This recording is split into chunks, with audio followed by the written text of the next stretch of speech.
Contrairement aux autorisations de vol qui, elles, nous suivent pas aussi facilement.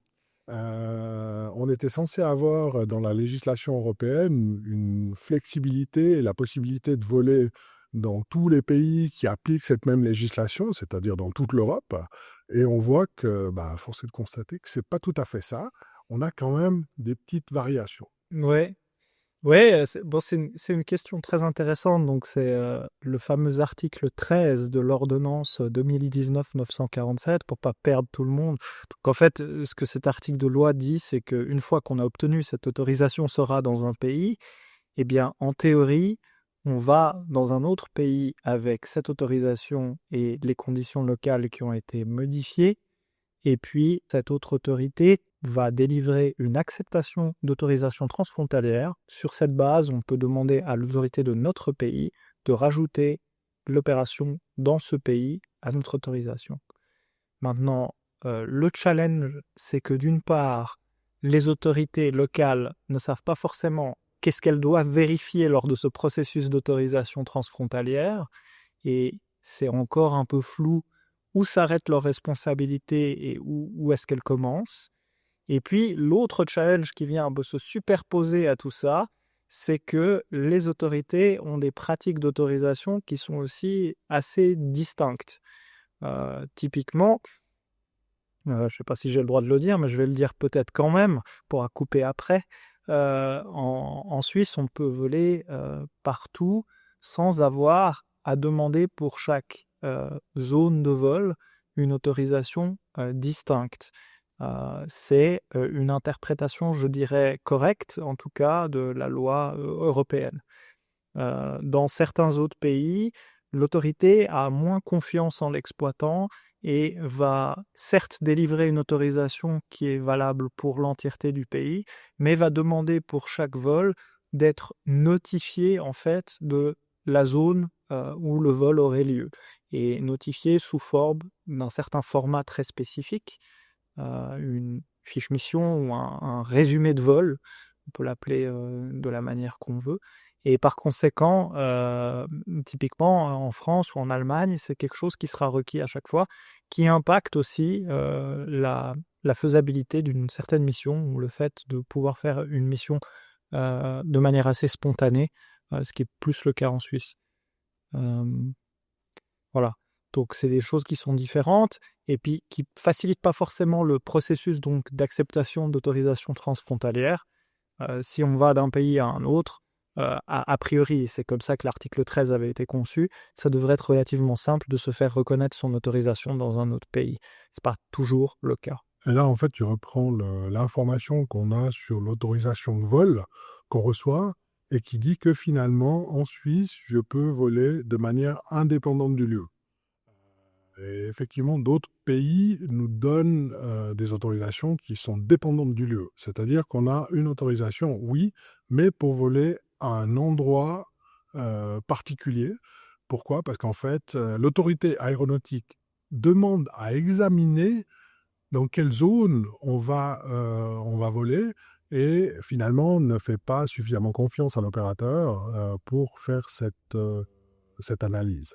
En Suisse, qu'est-ce qui se passe? C'est qu'on a, dans le MALEX, dans le MALEX, on va décrire clairement les zones où on va voler, avec quelles restrictions, et l'Office fédéral de l'aviation civile, donc notre autorité de tutelle, va nous contrôler aussi, mais de prime abord nous fait confiance, et nous délivre une autorisation qui est indépendante du lieu. Et pour nous, opérateurs, ça veut dire quoi? Ça veut dire qu'on doit opérer dans une zone qui soit conforme à ce qui est décrit dans le MANEX.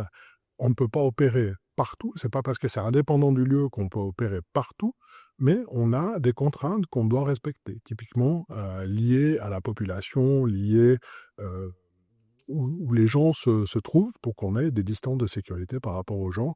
Et clairement, depuis la SORA, on a des valeurs en fait qui s'appliquent et qui sont liées en fait aux densités de population. On a des cartes de densité de population et on sait qu'on peut voler dans certaines zones avec des densités de population, et dès qu'elles dépassent un certain seuil, on ne peut plus voler dans ces zones-là.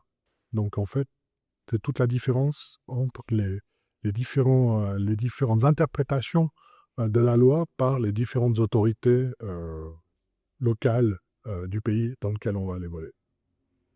Ouais, je dirais c'est surtout aussi une différence d'implication de l'autorité dans les opérations de l'exploitant et puis peut-être aussi surtout une différence par rapport à la manière dont la méthode SORA a été comprise. Parce que la méthode SORA définit en fait ce qu'on appelle le modèle sémantique, donc définit qu'on doit avoir certaines marges de sécurité qu'on doit prendre en compte dans notre analyse de risque. Et puis en fait en Suisse, de facto, la manière dont la loi a été interprétée, c'est qu'on peut donner une autorisation qui est propre à un endroit où on va exploiter le drone en question, mais on peut aussi, si on a la confiance suffisante dans les procédures de l'exploitant, donner une autorisation qui lui permet d'analyser cette distance de sécurité par lui-même.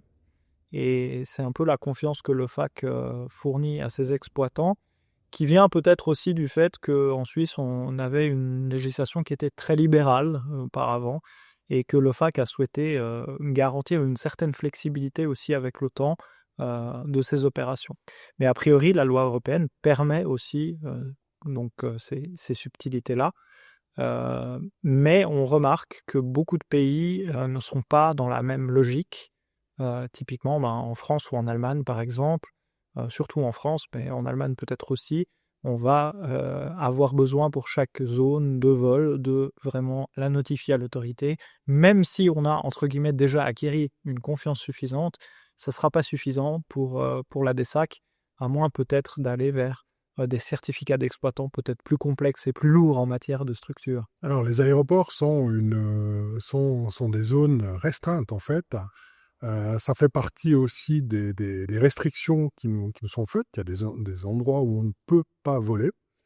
Typiquement, en Suisse, dans un rayon de 5 km d'un aéroport, on ne peut pas voler. Ça ne veut pas dire qu'on ne peut pas faire d'opérations dans ces zones-là, on peut les faire, mais on doit obtenir une autorisation liée à l'exploitant de l'aéroport ou de l'exploitant national, le Air Traffic Control, c'est-à-dire en Suisse Skyguide, pour les opérateurs, pour les aéroports qui sont sous le contrôle de Skyguide, il faut faire une demande chez Skyguide pour obtenir l'autorisation de voler dans la zone qui normalement est fermée et qui ne permet pas de voler. Donc en fait, par défaut, c'est ça, on n'a pas le droit de voler dans les 5 km d'un aéroport et il faut faire en fait les demandes auprès de l'opérateur de l'aéroport pour avoir l'autorisation de voler dans ces zones-là. C'est pas en lien direct avec l'autorisation en catégorie spécifique. C'est une restriction qui s'applique aussi à la catégorie ouverte et c'est une restriction qui peut être levée sous certaines conditions et ces conditions font partie de l'autorisation qu'on reçoit. Donc c'est pas parce qu'on a une autorisation de vol, qu'elles sont en catégorie spécifique, qu'on peut aller voler dans ces zones-là.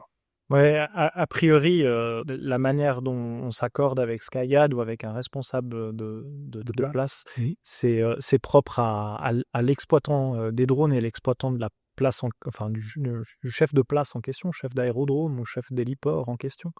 C'est une chose qu'on doit décrire bien évidemment dans notre manuel d'exploitation si on veut obtenir une autorisation qui nous permette de voler partout en Suisse là où on le souhaite, donc dans un cadre donné qui a été bien défini.